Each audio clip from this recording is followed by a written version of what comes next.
Do you remember when drag racing was wild and free? When the air smelled like burning rubber and high-octane fuel, and the sound of engines made your heart race?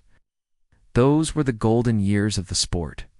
It was a time when showmanship was just as important as speed, and every weekend felt like a festival of noise and color. During that time, there was one woman whose presence made people stop and stare. She wasn't a driver. She didn't own a team or a car, but she became a legend all the same. Her name was Pam Hardy, but to the world of drag racing, she would forever be known as Jungle Pam. Pam's story began far from the racetrack. She was an ordinary young woman from Westchester, Pennsylvania. She went to college, studied hard, and lived a quiet life. She didn't know much about cars or racing, and fame was the last thing on her mind. That was until a chance meeting changed everything. One warm afternoon in 1972, Pam was walking through her hometown when she heard a sound that turned heads, the deep growl of a powerful Corvette engine. Behind the wheel was Jim Liberman, already famous in drag racing circles as Jungle Jim. He was tall, handsome, with long hair, a confident grin, and a spark of mischief in his eyes. He noticed Pam right away, pulled over, and struck up a conversation. To Pam, he was exciting and mysterious. To Jim, she was different from anyone he had met, calm, grounded, and curious. He told her about his life on the road, the endless travel, the fans, the cars, and the thrill of racing at the edge of control. Before they parted, he invited her to come along with his team and see what it was like. Most people would have laughed at the idea. Pam had classes, a family, and a quiet future planned. But something about Jim's energy pulled her in. Within days, she made a decision that surprised everyone. She dropped out of college and joined Jungle Jim's crew. The moment she stepped into that world, everything changed. Drag racing in the early 70s was unlike anything else. It was loud, messy, and full of personality. Every weekend, racers, mechanics, and fans crowded the tracks. Engines screamed, smoke filled the air, and drivers pushed their machines to the limit. Pam, with her long dark hair and easy smile, stood out immediately at first. She just helped where she could, folding parachutes, checking tires, handing Jim his gear. But she quickly became more than a helper. She learned the rhythm of race day, how to guide Jim into position on the starting line, how to move with confidence even when surrounded by roaring cars. Her presence became part of the show. Crowds loved her. Magazines started printing pictures of her beside Jim's car, calling her Jungle Pam. She brought something new to drag racing, a mix of beauty, poise, and professionalism that the sport hadn't seen before. Fans began to associate her with the golden glow of those thrilling weekends. Pam wasn't just standing near the track. She was helping create the moment everyone came to see. Jim and Pam became an unstoppable pair. He was wild and unpredictable. A driver who broke every rule just to make the crowd cheer. She was calm and graceful, the perfect counterbalance to his chaos. Together, they made racing feel alive. Wherever Jungle Jim's car appeared, people knew they would see a show worth remembering. Behind the fun, though, the schedule was brutal. The team often raced more than 100 times a year, driving thousands of miles between events. They slept in motels, fixed cars under flickering lights, and lived for the next roar of the crowd. It was a fast life, sometimes too fast, but Pam never complained. She had found a new home among engines and adrenaline. She was part of something larger than herself, and for a while, it felt perfect. On the surface, Jungle Jim and Jungle Pam looked like the dream team of drag racing. Fans cheered for them, photographers followed them, and magazines loved to show their chemistry. But behind the cheers and applause, life was not as easy as it looked. Jim Liberman was a man who lived life at full throttle. He didn't just drive fast, he thought fast, talked fast, and moved from one thrill to the next without stopping. He had a charm that could fill a room and a temper that could clear one. He loved being the center of attention and was known for doing things his own way. That's what made him famous, but it also made him unpredictable. Pam tried to keep up with his energy, but it wasn't easy. The travel never stopped. The noise, the fumes, the pressure to perform, it was exhausting. And while Jim loved the spotlight, Pam preferred quiet moments. She supported him because she loved him, but sometimes that love came with pain. Rumors began to spread. People whispered about Jim's drinking, about parties that went too far, and about women who tried to get close to him at events. Pam heard the stories. She tried to ignore them, to trust the man she had given everything up for, but the gossip hurt. Still, she stayed loyal. At every race, she stood beside him, smiling for the fans, even when her heart felt heavy. Jim's racing style mirrored his life, fast, bold, and dangerous. He refused to play by the rules. He did long burnouts, performed stunts that thrilled crowds but worried officials, and pushed his cars beyond their limits. He became both a hero and a headache for the racing organizations. To fans, he was exciting. To those who loved him, he was a storm that couldn't be stopped. Pam often found herself caught between admiration and fear. She admired his talent, his showmanship, and his drive to be the best. But she also saw the toll it took, the sleepless nights, the constant stress, the reckless moments when he acted like nothing could hurt him. The more famous they became, the harder it was to find peace. Their relationship had beautiful moments, laughter, shared victories, the thrill of racing side by side, but it also had long silences and quiet sadness. Pam sometimes wondered who Jim really was when the cameras weren't watching. He could be loving and gentle one day, distant and distracted the next. Life with him was a roller coaster that never stopped moving. Then, one September afternoon in 1977, everything came crashing down, literally. It was September 9th in West Goshen Township, Pennsylvania. Jim was driving his bright Corvette, heading down a two-lane road. He wasn't at a race. It was just another drive between stops. Witnesses said he was moving fast, maybe too fast. He tried to pass another car, lost control, and hit a bus head-on. The crash was violent and final. Jim Liberman was killed instantly only 3 days before his 32nd birthday. When the news broke, the racing world froze. Fans cried. Teams lowered their flags. Everyone who had ever seen Jungle Jim race felt the loss deep inside. It was as if a light had gone out, the kind of light that no one could replace. For Pam, the loss was unbearable. She had built her world around Jim, her career, her travels, her dreams. Now, all of it was gone. Friends said she could barely speak when she heard the news. The man who had once made her laugh louder than anyone was suddenly just gone. The next weeks were a blur of funerals, headlines, and tears. Magazines that once ran stories about his speed now printed tributes. Fans sent letters and flowers. At the memorial, people wore their racing jackets and told stories about his daring spirit. Pam stood quietly among them, heartbroken but composed, trying to make sense of the silence after so many years of noise for the drag racing community. Jim's death marked the end of an era. The 1970s had been wild and unpredictable, full of rebels like him. After that crash, safety rules tightened and the sport began to change. The fun-loving chaos faded. A little bit of magic disappeared with Jungle Jim, and for Pam, it wasn't just the sport that changed, it was her entire life. Everything she loved about racing now reminded her of what she had lost just after the crash. Pam quietly walked away from the racing world. There was no farewell interview, no big goodbye. One day she was at the track. The next, she was gone. The crowds, the noise, the smell of burning fuel, it all hurt too much. She tried to live a normal life again. She worked small jobs, traveled a little, and tried to rebuild herself. But it wasn't easy. Wherever she went, people recognized her. Fans asked for autographs or wanted to talk about Jim.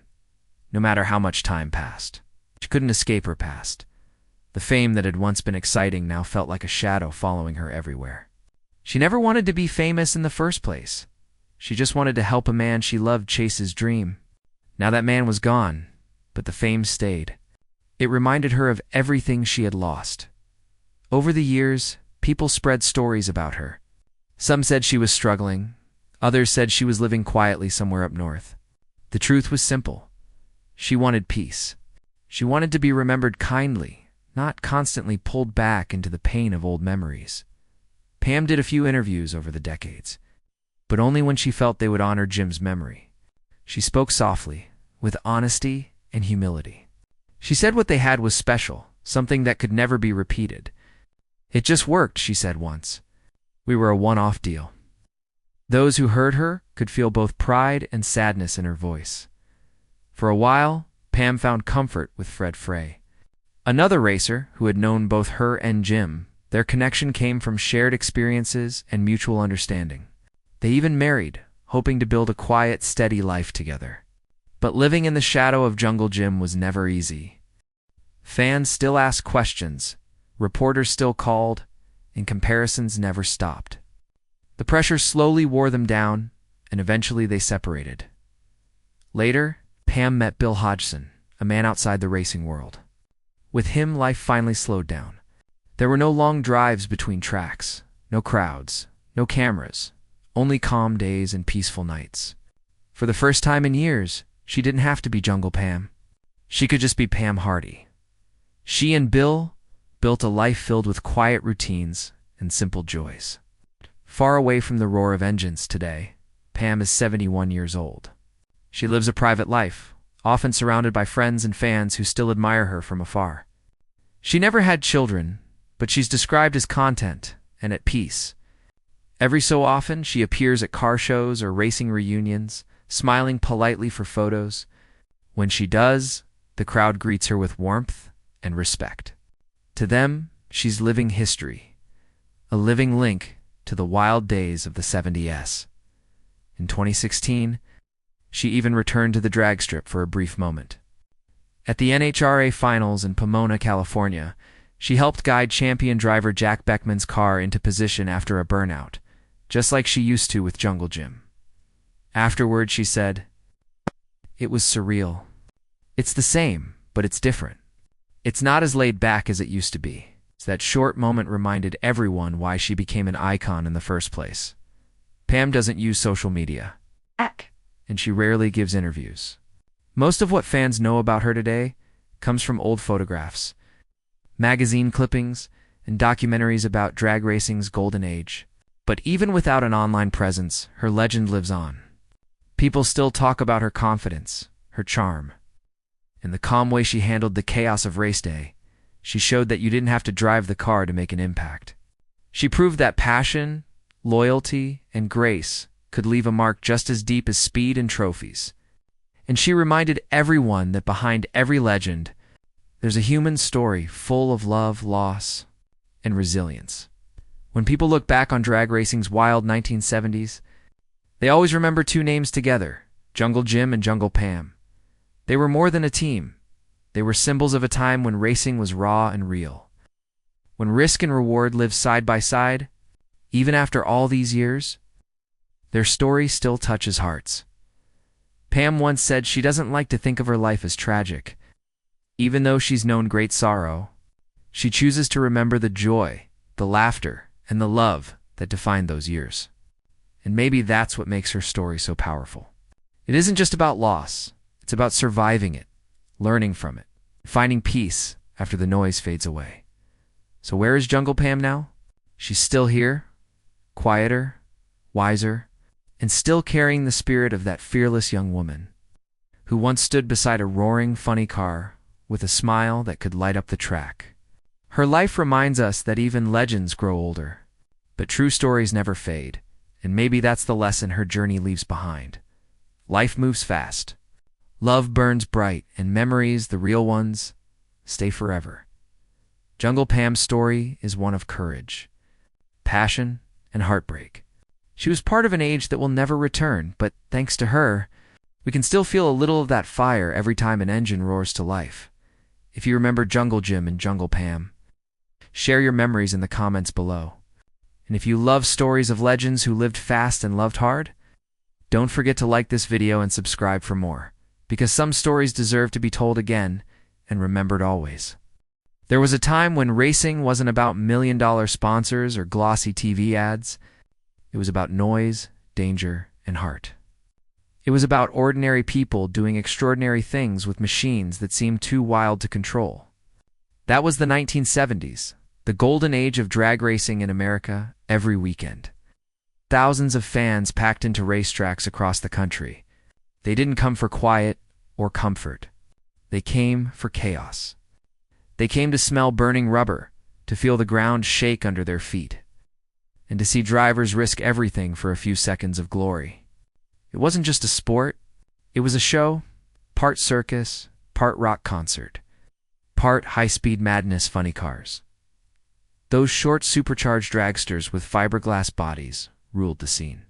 They were loud, unpredictable, and could go from 0 to over 200 miles per hour in a blink. When they launched, flames shot from their exhaust pipes, tires screamed, and fans roared. Drivers became heroes, not just for winning, but for daring to do what others wouldn't. In those years, drag racing had its kings and queens, but few names echoed louder than Jungle Jim Liberman and Jungle Pam Hardy.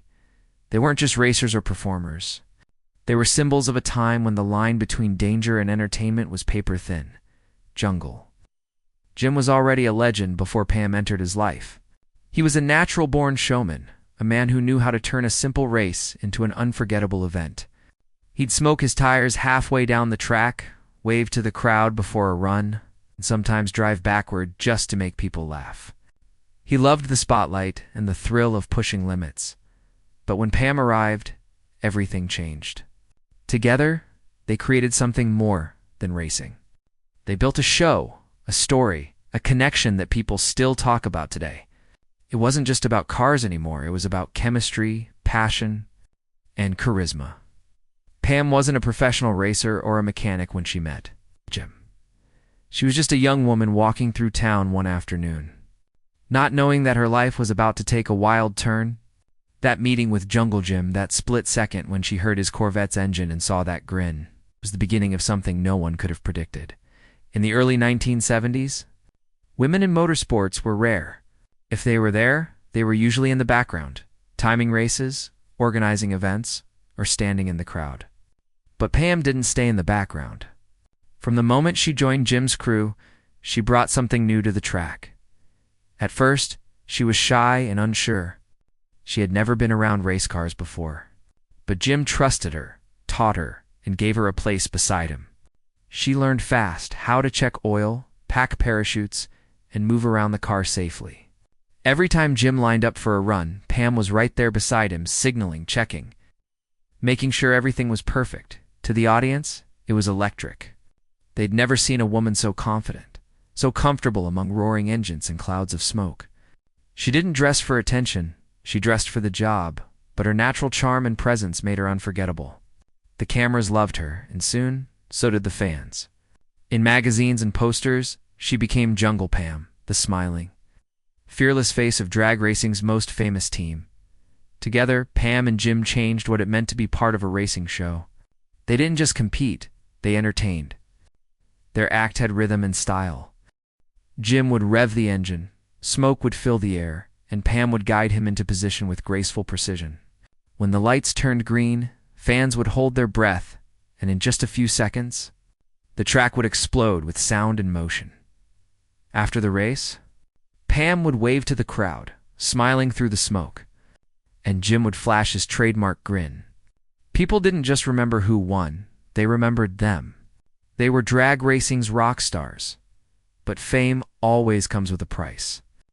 Behind every loud engine and cheering crowd, there are quiet moments filled with fatigue, pressure, and pain.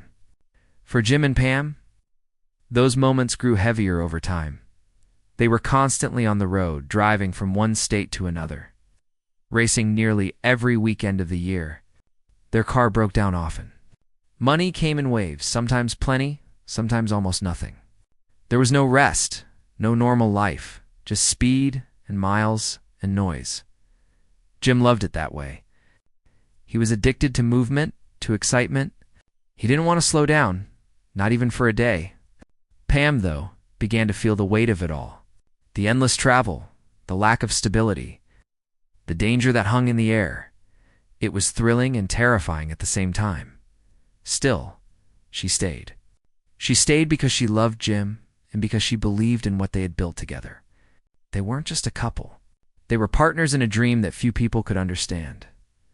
Looking back, many fans say that what made Jungle Jim and Jungle Pam so special wasn't just their fame, it was their authenticity. They were real. They didn't follow rules or scripts.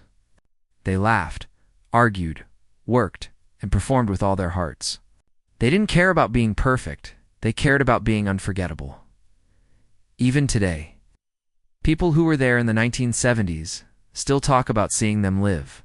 They remember Pam walking with confidence in front of the car, guiding Jim before a run, and how the crowd would cheer just for her.